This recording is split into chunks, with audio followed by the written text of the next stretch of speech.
Un étrange vieillard. Extrait de La peau de chagrin, 1831, Honoré de Balzac. Le jeune Raphaël de Valentin vient de perdre son dernier sou au jeu. Il a d'abord l'intention de se suicider. Mais, la nuit venue, il entre par hasard dans la boutique d'un vieil antiquaire dont voici le portrait. Figurez-vous, un petit vieillard, sec et maigre, vêtu d'une robe en velours noir, serrée autour de ses reins par un gros cordon de soie.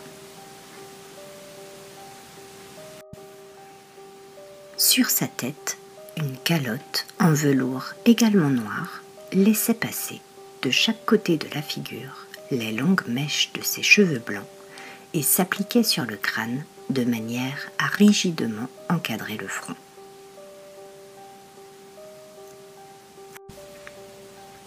La robe ensevelissait le corps comme dans un vaste linceul et ne permettait de voir d'autre forme humaine qu'un visage étroit et pâle.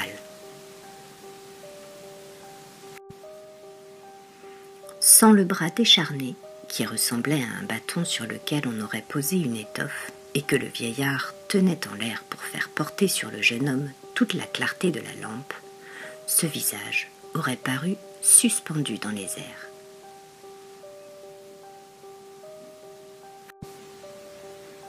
Une barbe grise et taillée en pointe cachait le menton de cet être bizarre et lui donnait l'apparence de ces têtes judaïques qui servent de type aux artistes quand ils veulent représenter Moïse.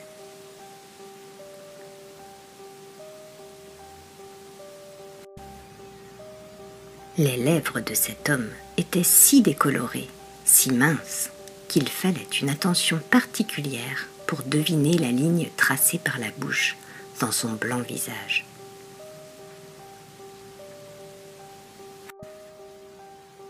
Son large front ridé, ses joues blêmes et creuses, la rigueur implacable de ses petits yeux verts, dénués de cils et de sourcils, pouvaient faire croire à l'inconnu que le peseur d'or de Gérardot était sorti de son cadre.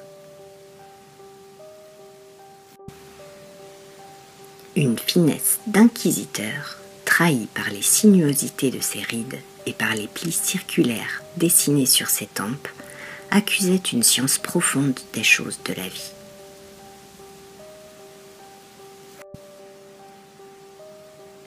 Il était impossible de tromper cet homme qui semblait avoir le don de surprendre les pensées au fond des cœurs les plus discrets.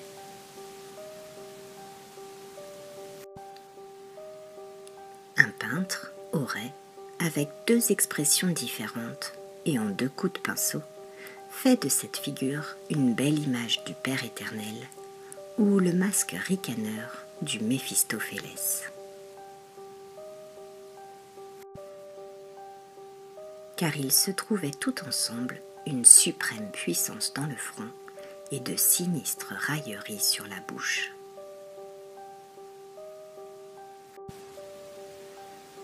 Le moribond frémit en pressentant que ce vieux génie habitait une sphère étrangère au monde où il vivait, seul, sans jouissance, parce qu'il n'avait plus d'illusions, sans douleur, parce qu'il ne connaissait plus de plaisir.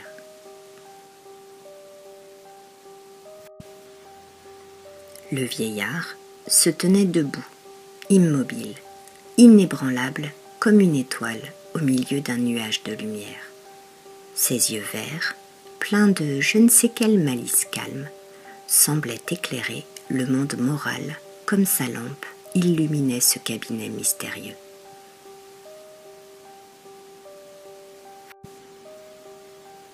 Tel fut le spectacle étrange qui surprit le jeune homme au moment où il ouvrit les yeux, après avoir été bercé par des pensées de mort et de fantasques images.